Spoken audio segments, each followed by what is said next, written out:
I stood outside the restaurant, my breath fogging up the window as I stared inside. My wife, Amy, was sitting at a corner table, laughing with a man I'd never seen before.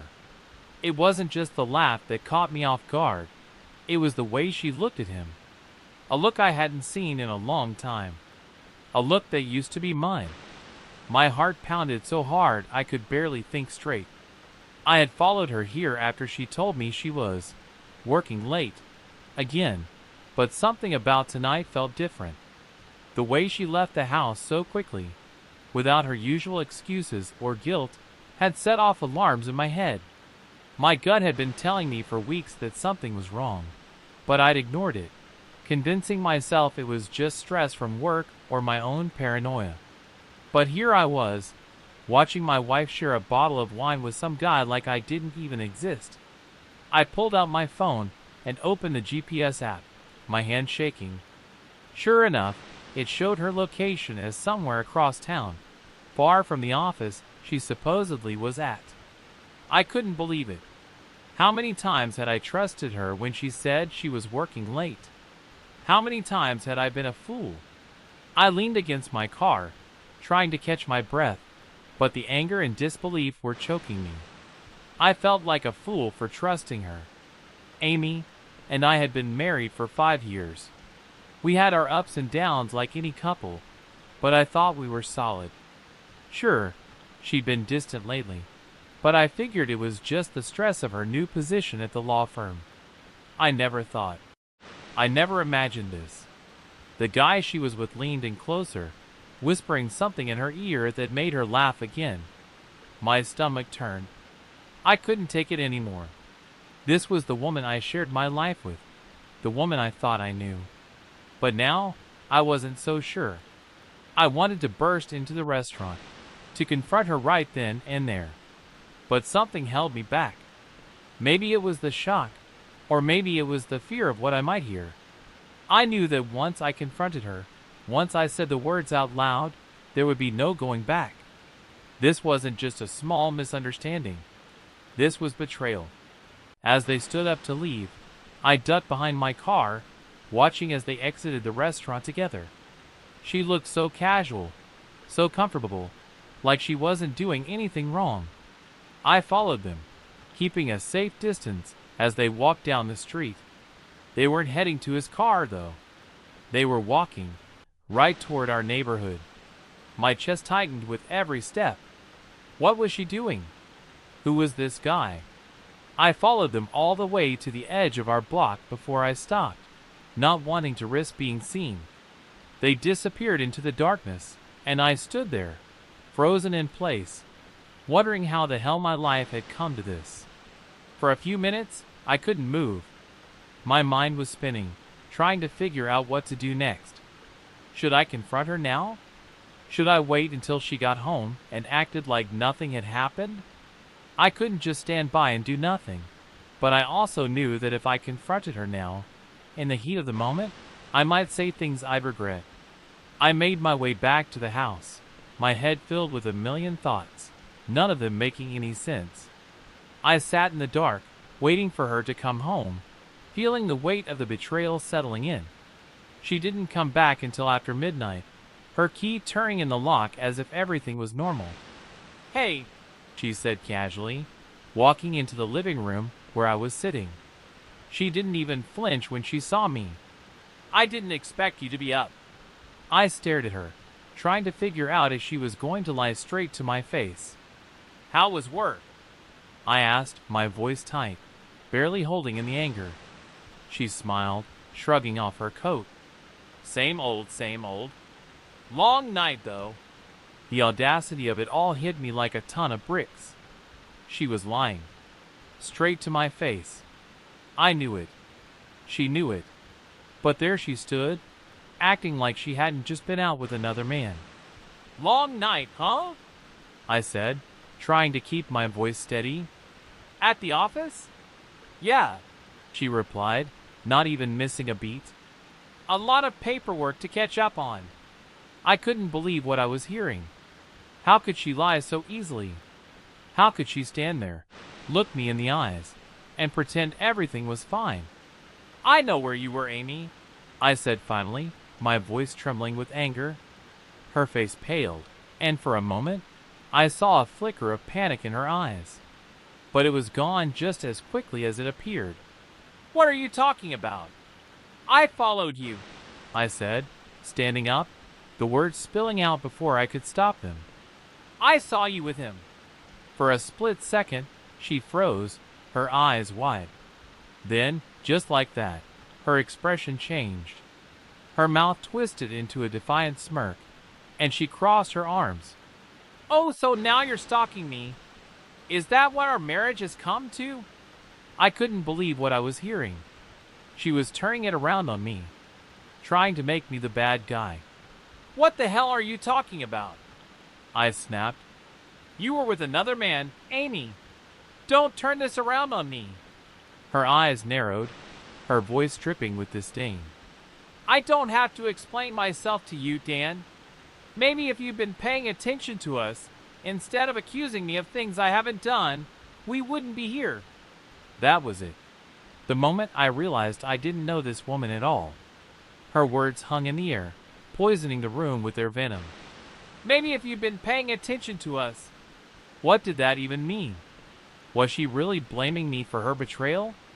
My fists clenched at my sides, trying to keep my anger from boiling over.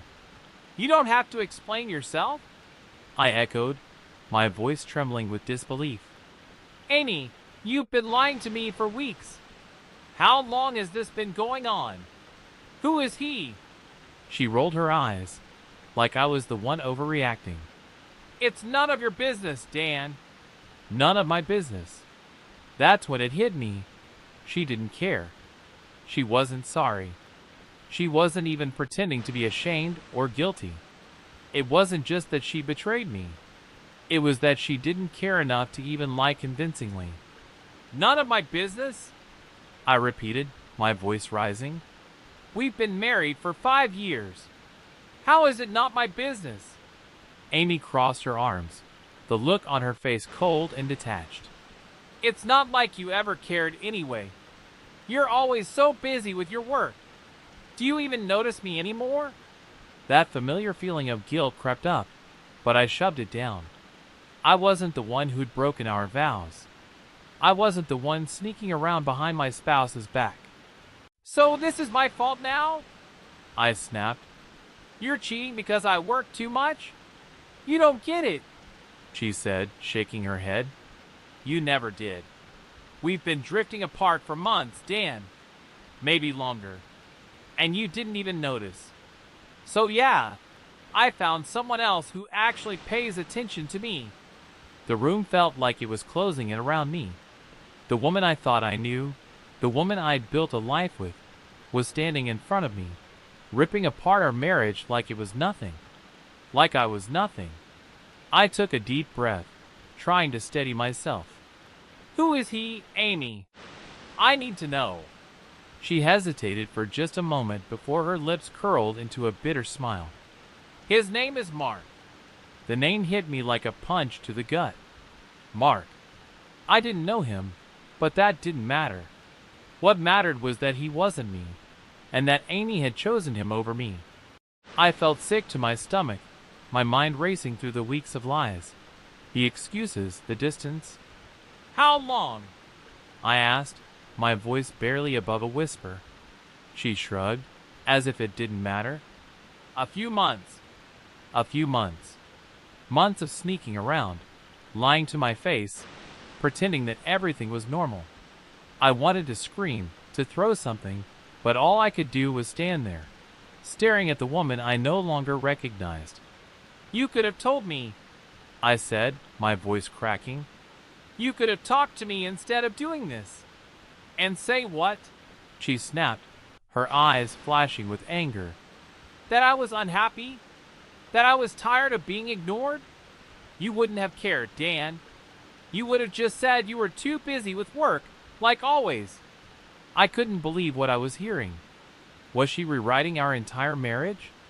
Was this how she saw things? I wasn't perfect, but I'd never stopped caring about her. I'd never thought she was this unhappy. I'm your husband, Amy, I said, my voice filled with a mix of anger and sadness. We could have worked through this. We could have gone to counseling, talked about whatever was bothering you. But instead, you chose him.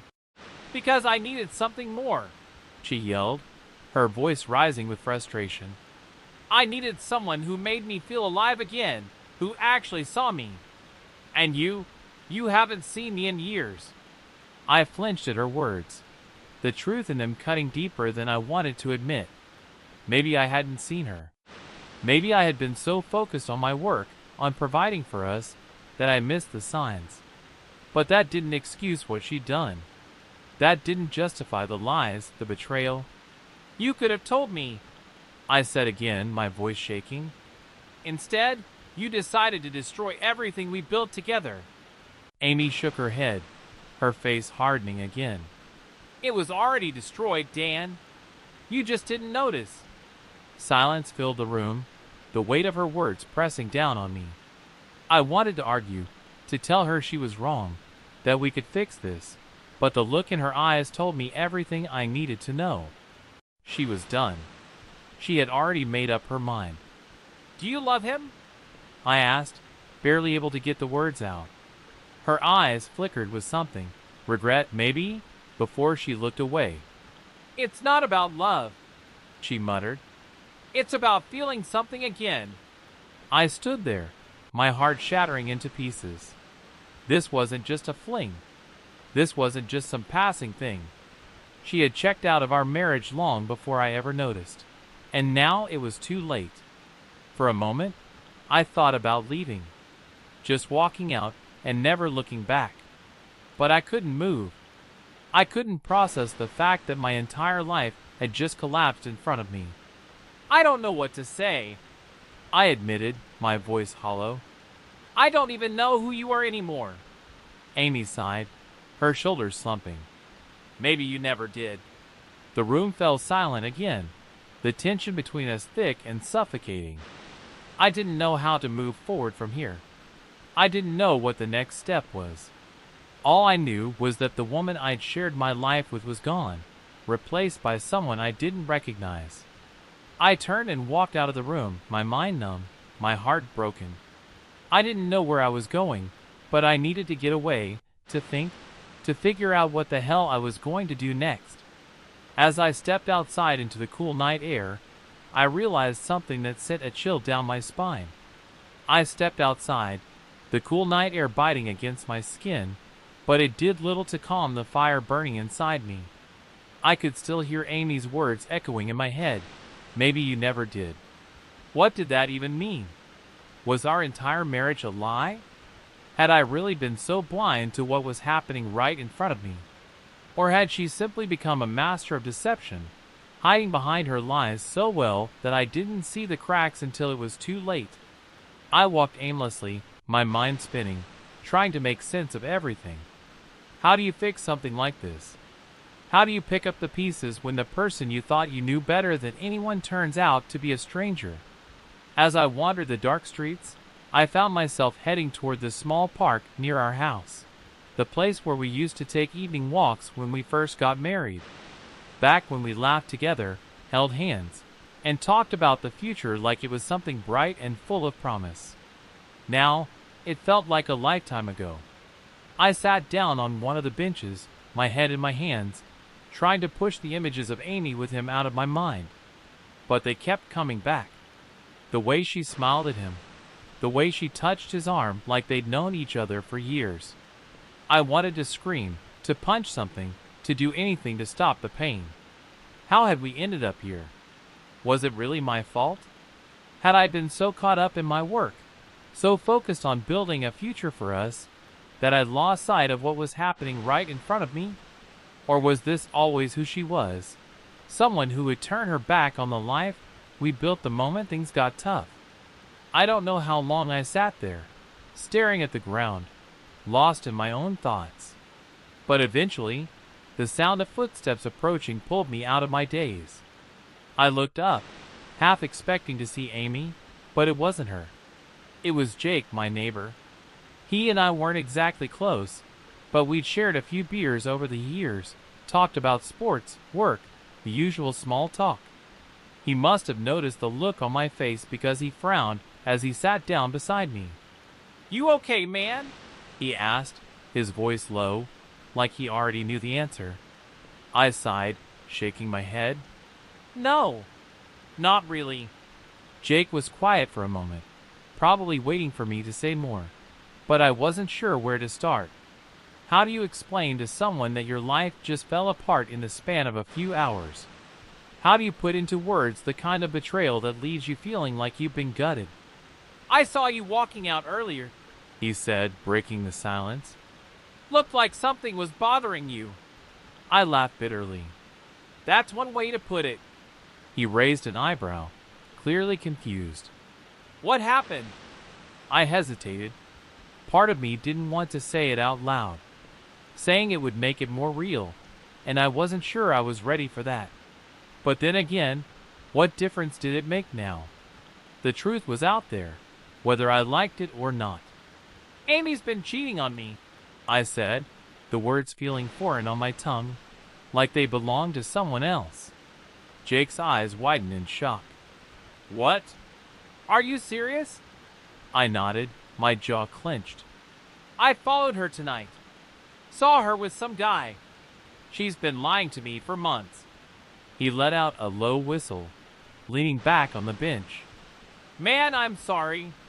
That's rough." Rough didn't even begin to cover it. It felt like my entire world had been turned upside down, like the ground had been ripped out from under me and I was free falling, not knowing when, or if, I'd ever hit the bottom. "I don't know what to do," I admitted, my voice barely above a whisper. "I thought we were happy. I don't know what I thought anymore." Jake was quiet for a moment, probably trying to find the right words. But there were no right words. Nothing he could say would change what happened. "You're a good guy, Dan," he said finally. "Whatever happens next, just remember that.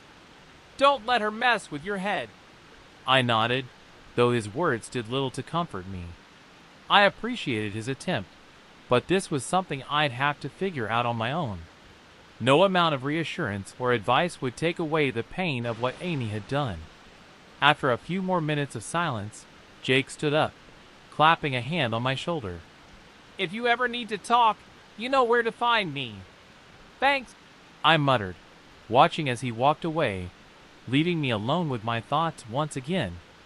I don't know how long I stayed there, staring at the ground, lost in the storm of emotions swirling inside me. But eventually, I knew I couldn't avoid it anymore. I had to go back. I had to face Amy. The walk back to the house felt like the longest of my life.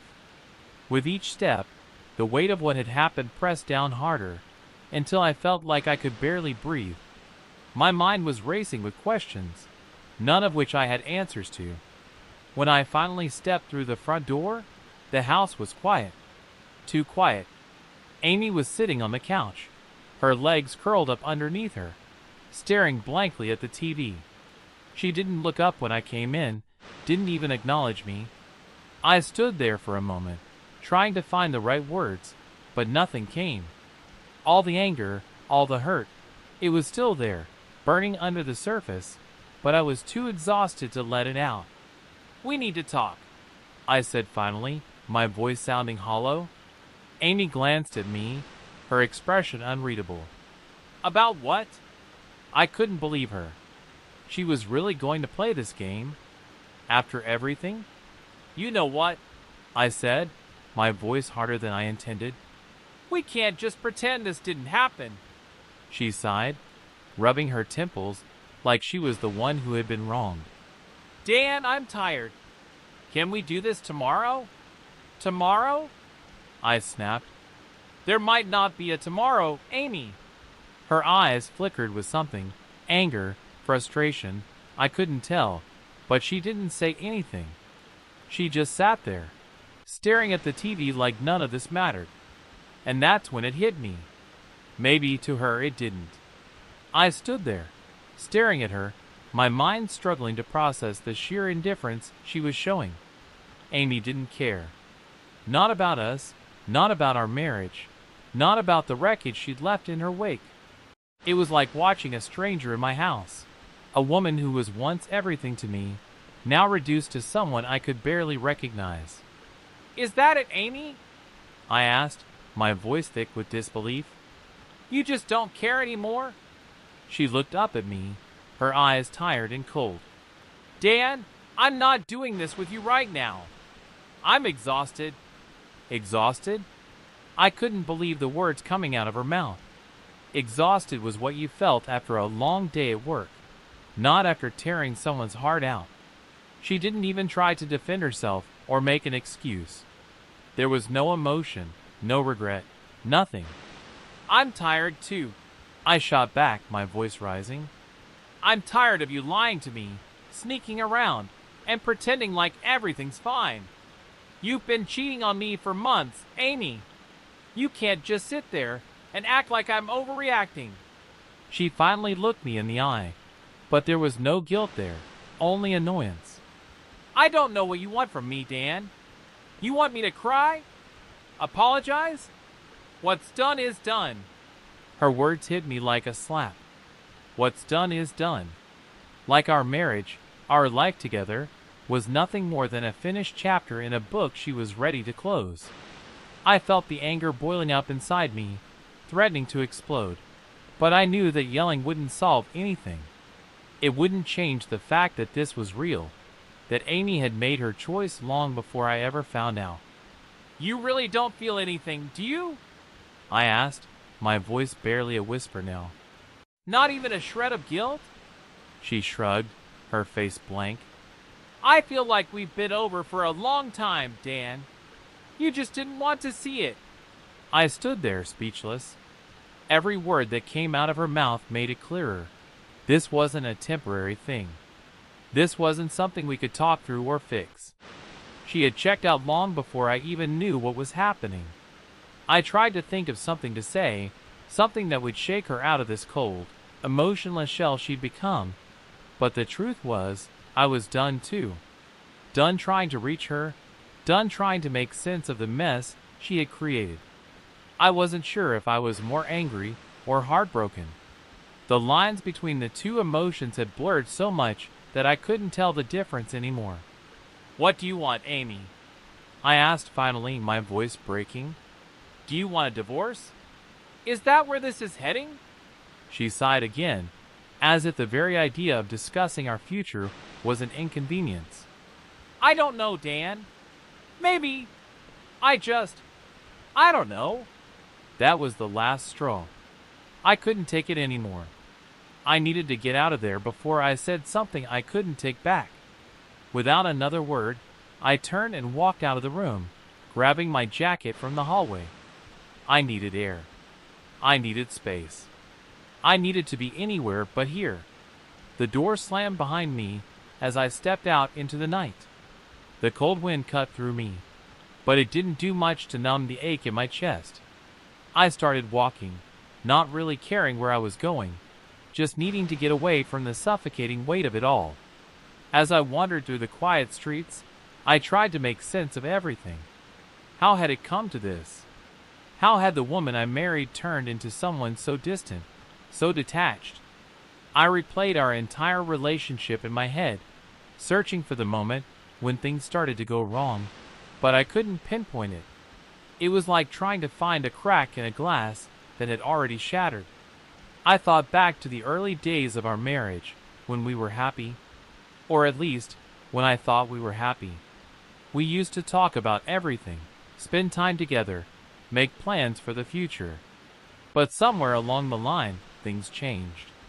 We stopped talking. We stopped making time for each other. And now, I realized we had stopped caring. Had it been my fault? Had I been too focused on my work, too distant? Maybe, but nothing I did could justify what she had done. Nothing could excuse the lies, the betrayal.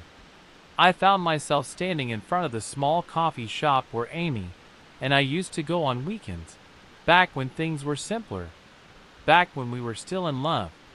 The memories hit me like a freight train, us sitting at the corner table, laughing over coffee, talking about everything and nothing. I thought we'd have a lifetime of moments like that. But now, it felt like that version of us existed in a different world, one I could never get back to. My phone buzzed in my pocket, pulling me out of my thoughts. I pulled it out and saw a text from Jake, my neighbor. Jake, hey man, I know things are rough right now, but if you ever want to grab a drink or just talk, I'm here. I stared at the message for a minute, feeling the weight of it. I wasn't alone, not really. I had people who cared about me, even if Amy didn't anymore. But it didn't change the fact that my marriage was falling apart, and I had no idea how to fix it.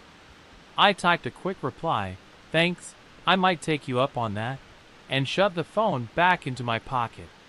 I wasn't ready to talk yet. I wasn't ready to face the reality that my life, my future, had been blown apart. I turned and started walking back toward the house, dreading the moment I'd have to face Amy again. But as I walked, something shifted inside me. The anger, the hurt, it was still there, burning deep. But now, there was something else. A quiet, simmering resolve. I wasn't going to let her destroy me. I wasn't going to let her break me down any more than she already had. I didn't know what the future held, but one thing was clear. I couldn't stay in this limbo forever. A decision had to be made, one way or another. Whether it was a divorce, separation, or some kind of reconciliation, I couldn't live like this anymore. The uncertainty, the lies, it was eating away at me. When I got back to the house, Amy was still on the couch, scrolling through her phone like nothing had happened. For the first time, I didn't feel the urge to yell to confront her. I just felt tired. Tired of the games, tired of the lies, tired of pretending that everything was okay when it clearly wasn't. I walked past her without saying a word and went upstairs to the guest room. As I laid down on the bed, staring up at the ceiling, one thought kept repeating in my mind. The ceiling above me blurred as I lay there, staring at the blank white surface. Every breath felt heavy, every thought a swirl of confusion and pain. Sleep wasn't coming tonight. Not with everything that had happened. Not with the weight of Amy's betrayal pressing down on my chest. The house was silent, but it was the kind of silence that felt thick, suffocating. Downstairs, Amy was still in the living room, probably pretending that none of this mattered. I could picture her now, legs curled up, scrolling through her phone, blocking out reality like she always did when things got tough. Except this time, it wasn't something small. This time, the thing she was ignoring was the collapse of our marriage. I thought about all the times I'd heard stories of friends or colleagues going through the same thing. Infidelity. It was always something that happened to other people, something that seemed far away from my own life. I never imagined I'd be the one lying awake at night, wondering how I'd missed all the signs, how I'd let everything slip through my fingers. A part of me still wanted to believe there was something left to save. That if we talked, if we really dug deep, maybe we could fix this. But another part of me, the part that had been growing louder ever since I saw her with that other man, knew better. There was no fixing something that had been broken this badly. There was no repairing the trust she had shattered. I rolled over, pressing my face into the pillow, hoping that somehow it would block out the flood of thoughts racing through my mind. But it didn't work. Nothing did. Eventually, I gave up on trying to sleep and got out of bed. The floor creaked under my feet as I made my way downstairs. I wasn't sure what I was expecting, but when I reached the living room, there she was, just as I imagined, curled up on the couch, her phone in hand, acting like everything was fine. Without saying a word, I sat down on the armchair across from her. She glanced up for a moment, but then went back to her phone, as if my presence didn't change anything. "We can't keep doing this, Amy," I said finally, my voice sounding hoarse, even to my own ears. She didn't respond at first, didn't even look up from her screen. It was infuriating, the way she could just ignore me, ignore us, like none of it mattered. Like I didn't matter. Amy, I said, my voice louder now, demanding her attention. She sighed, putting her phone down and turning her eyes toward me, but the look on her face was one of pure exhaustion. Not the kind of exhaustion that comes from working too hard, but the kind that comes when someone is simply done. Done with you. Done with everything. What do you want from me, Dan? She asked, her tone flat, almost robotic. I stared at her, struggling to find the words. I want the truth. I want to understand why you did this. Her eyes flicked away, staring at some spot on the wall, like she was avoiding the question altogether. When she finally spoke, her voice was soft, almost too soft to hear. I don't know. You don't know? I repeated, anger rising in my chest again. That's not good enough, Amy. I need more than that. She leaned forward, pressing her hands against her forehead, as if she was trying to hold her head together. I don't know what you want me to say. That I was unhappy? That I felt lost? I don't have an answer, Dan. It happened. It happened? I echoed, incredulous. You don't just fall into someone else's bed, Amy. That's a choice. You made a choice to betray me, to lie to me. You had plenty of chances to stop, but you didn't. She flinched at that, but quickly recovered, her face hardening again. You weren't exactly around to notice, were you? You were always so caught up in your work, in your own world. And I was here, trying to keep things together. There it was again. The accusation that this was somehow my fault, that her infidelity was a consequence of my actions, not hers. I couldn't believe the nerve. So it's my fault now? I asked, leaning forward, my voice sharp. You're blaming me for you cheating? I'm not blaming you, she snapped back, her voice rising. But you can't pretend like everything was perfect, like I just woke up one day and decided to destroy our marriage. You stopped paying attention to me, Dan. You stopped seeing me. Her words stung, more than I wanted to admit. Maybe there was some truth in them. Maybe I hadn't been as present as I should have been. But that didn't excuse what she had done. Nothing did. Do you even want to fix this? I asked, my voice quieter now, almost afraid of the answer. Amy didn't say anything at first. She just stared at me, her eyes glassy, as if she was trying to figure out what she felt. Then, finally, she spoke. I don't know if there's anything left to fix. The words hit me harder than I expected. I sat back in the chair, the weight of them crashing down on me. This was it. The breaking point. The moment I had feared ever since I found out about the affair.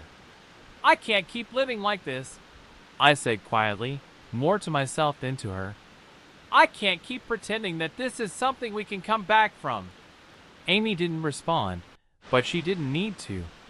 Her silence said it all. She wasn't fighting for us. She wasn't even trying. For a long time, neither of us said anything. The only sound in the room was the ticking of the clock on the wall, each second dragging on longer than the last. This was it. The end of everything we had built, everything I had believed in. I think you should move out, I said finally, the words bitter in my mouth. Amy looked up, surprised. Move out? Where would I go? I don't know, Amy, I said, my voice steady. But I can't do this anymore. I need space. We need space. She stared at me for a long moment, and for the first time since this all started, I saw a flicker of emotion in her eyes. Fear, maybe, or regret. But it was too late for that now. The damage was done. Fine, she said softly. I'll stay with a friend for a while. I nodded, not trusting myself to say anything else. It was better this way. We both needed time to figure out what came next. Amy stood up, grabbed her phone, and walked out of the room without another word. I heard the sound of her packing upstairs, the quiet thud of drawers opening and closing. It was surreal, watching the life we had built together unravel in front of me piece by piece. When she finally left the house, the door closing behind her with a soft click, the silence felt deafening. I sat there, staring at the empty space where she had been, my heart heavy with the weight of everything that had just happened. It was over. At least, the life I had known was. But maybe, in the ashes of this destruction, there was a chance to rebuild. A chance to find something new. Something better. The sound of the door closing behind Amy echoed in the empty house. And for the first time, it hit me. I was alone. Completely, utterly alone. The life I had known for 5 years had crumbled into dust in a matter of hours. I sat there in the silence, the weight of the emptiness pressing down on me like a boulder. No more pretending. No more lies. She was gone, and with her, the life I thought we had built together. I wasn't sure what to do next. Part of me wanted to get up, to start cleaning the house, to pack her things neatly into boxes, as if doing so would somehow organize the chaos she had left behind. But another part of me, the bigger part, couldn't move. My mind kept circling back to that moment. The moment I saw her with Mark, the man she had chosen over me. That image was seared into my brain, haunting me. The way she looked at him, the way she smiled, the way she had been so effortlessly happy while I was in the dark, believing our marriage still had a chance. The house was eerily quiet without her. For months, I had been so caught up in my work, in trying to build a future for us, that I hadn't even noticed how far apart we had drifted. But now, in the absence of her presence, the silence was deafening. I could feel the weight of every room, every memory, bearing down on me. This wasn't just the end of a relationship. It was the end of the life I thought I knew. I stood up slowly, walking over to the mantel where our wedding photo stood. I picked it up, staring at the smiling faces that now felt like strangers. We had looked so happy, so full of hope. I remembered that day like it was yesterday, the way Amy had laughed as we danced, the way she had held my hand so tightly, promising forever. But that forever was gone now. It had dissolved the moment she chose someone else over me. With a deep sigh, I set the picture back down, turning away from it.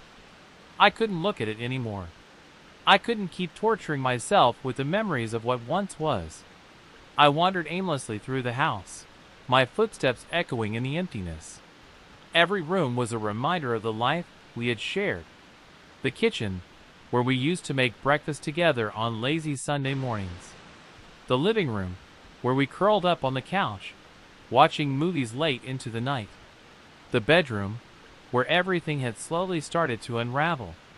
I stopped in front of the door to the guest room, where I had slept the night before.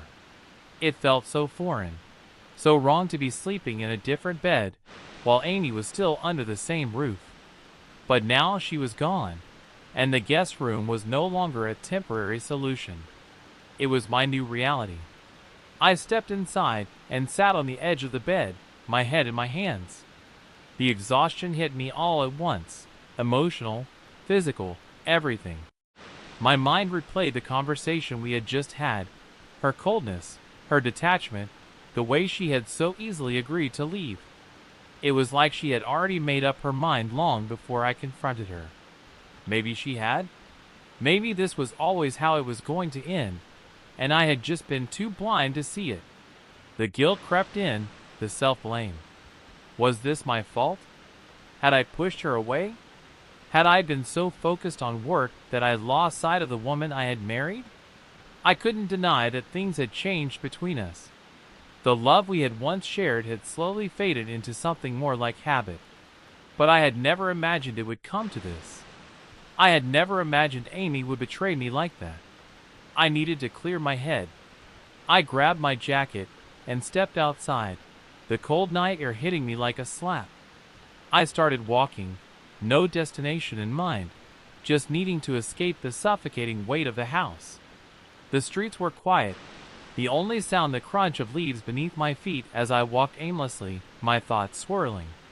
I thought back to that night when I first saw Amy with Mark.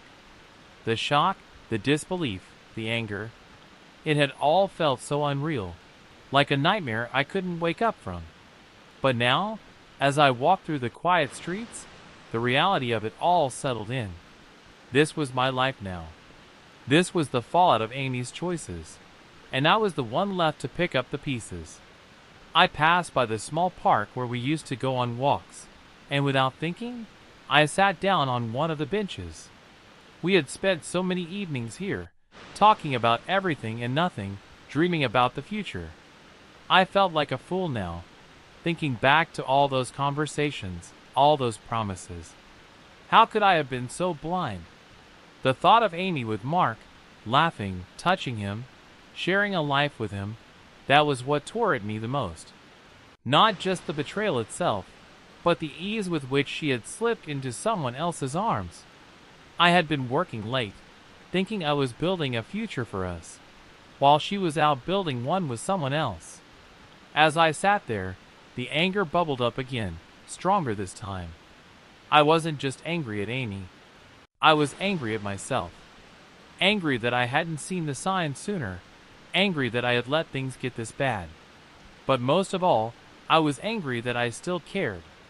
That even after everything she had done, a part of me still wanted to fight for us, to fix what was broken. But I knew deep down that there was nothing left to fix. By the time I made my way back to the house, the night had grown colder, the stars twinkling above me in a sky that felt far too peaceful for the chaos I was living in. The house was still dark, still empty. I stood outside for a moment, staring at it, feeling the weight of everything that had happened. When I finally stepped inside, I made my way back to the guest room, not bothering to turn on the lights. I sat down on the bed again, the exhaustion creeping in once more. I knew I needed to start thinking about what came next, about lawyers, about dividing up our lives, about moving forward. But right now, I couldn't think about any of that. Right now, all I could do was lie down and hope that, for once, sleep would come. But as I closed my eyes, the one thing I couldn't shake, the one thought that wouldn't leave me, was that I still didn't know why. Why Amy had done this. Why she had chosen to destroy us. Why I wasn't enough. And I knew, even as I drifted off into a restless sleep, that those questions would haunt me for a long time. I woke up in the guest room, sunlight seeping through the blinds, and for a brief moment, everything felt normal. Then reality hit me like a freight train. Amy was gone. My wife, the woman I had built my life with, had walked out of our home, possibly for good. The pain, the betrayal, it all came flooding back, threatening to choke me. I sat up, staring at the empty room, my mind racing. There was no going back now. This wasn't just some nightmare I could shake off. It was real, and I needed to face it. But then, something strange happened. My phone buzzed on the bedside table. I glanced at the screen, expecting it to be a message from Jake or maybe one of my colleagues. But instead, it was an unfamiliar number. My gut twisted. Could it be Amy? Hesitating, I unlocked my phone and opened the message. Unknown number. Meet me at Cafe Luna at noon. We need to talk. It's about Amy. What? My heart skipped a beat, and a million thoughts flooded my mind. Who the hell was texting me? And what did they know about Amy? Was this some kind of cruel joke? Or worse, was it him? The man she'd been with? I checked the clock. It was already 10:30 a.m. The cafe wasn't far, but I couldn't sit around waiting, stewing in my anger and confusion. I had to find out what was going on. Without thinking twice, I grabbed my jacket and headed out the door. As I drove to Cafe Luna, I couldn't shake the feeling that everything was about to change. Again, I kept going over last night in my head, the way Amy had left without a fight, without any real explanation. And now, this mysterious message. Was there more to this than I thought? When I pulled up to the cafe, it was a quiet, sunny day. People were sitting at tables outside, sipping their lattes and chatting, oblivious to the storm raging in my head. I scanned the area, my heart pounding. Who was I supposed to be meeting? And then I saw him. A man sitting at the far end of the outdoor seating, his back to me, wearing a dark jacket. There was something about the way he sat, stiff, like he didn't belong there. I approached slowly, my pulse racing, ready for anything. As I got closer, he turned to face me, and my stomach dropped. It wasn't just any man. It was Mark. The man Amy had been with. The man who had taken my place in her life. For a moment, I couldn't move. I wanted to hit him, to yell, to demand answers. But then I saw the look on his face. Tired, defeated, almost as if he was as broken as I was. It stopped me in my tracks. What the hell was going on? "Dan," he said quietly, motioning for me to sit. I didn't want to sit with this man, this intruder in my life, but my curiosity outweighed my anger. I pulled out the chair and sat across from him, my fists clenched under the table. "What do you want?" I asked, my voice cold, cutting straight to the point. Mark ran a hand through his hair, avoiding eye contact. "Look, I know you probably hate me," he started, his voice strained. "And you have every right to. But you need to know the truth." "The truth?" I spat, my patience wearing thin. "What truth could possibly justify what you and Amy did?" He looked up at me then, his eyes filled with something I didn't expect, regret. "Amy lied to me too." I froze, the anger boiling inside me now mixed with confusion. "What are you talking about?" Mark leaned forward, lowering his voice. "Amy told me you two were already separated, that your marriage was over, and she was just waiting to tell you. She made it sound like you didn't care anymore, like you'd moved on." My head spun. Amy had lied to him too? Why would she do that? And why was he telling me this now? "I didn't know, Dan," Mark continued, his voice filled with something that sounded almost like guilt. "I didn't know you were still together. I swear if I had known—" "Stop," I interrupted, holding up a hand. "Just stop." This was too much. Amy had been lying to me for months, but now I was hearing that she'd been lying to him too? What kind of game was she playing? "Why are you telling me this now?" I demanded, my voice shaking. "Why not before?" Mark sighed, leaning back in his chair, his shoulders slumping. "Because I just found out the truth myself." I stared at him, my mind racing. "What do you mean?" "I confronted her," Mark admitted, looking me in the eye now. "Last week. I asked her straight up if you knew about us. And that's when she broke. She admitted she'd been lying to both of us." My heart pounded in my chest, the betrayal deepening with every word. Amy hadn't just cheated on me. She'd manipulated everyone around her, spinning a web of lies that we were all trapped in. "I ended things with her," Mark said quietly, his eyes dropping to the table. "The moment I found out, I couldn't be a part of that." I didn't know what to say. This man, the one I had hated for stealing my wife, was sitting in front of me, telling me that he'd been played too. That he had no idea Amy was still married, still leading me on while sneaking around behind both our backs. For a moment, I felt something I didn't expect, pity. Not for him, but for myself. How had I missed all of this? How had I let Amy's lies go so far without seeing the truth? "What are you going to do?" I asked, my voice quieter now, the anger starting to fade into something else. Something like exhaustion. Mark shook his head, rubbing his face with his hands. "I don't know, but I thought you deserved to know the truth." We sat there in silence for a few moments, both of us processing the mess that Amy had created. The pain, the confusion, it was all still there, but now there was something else. A clarity. Amy wasn't just running from me. She was running from the truth. "I'm sorry, Dan," Mark said quietly, standing up.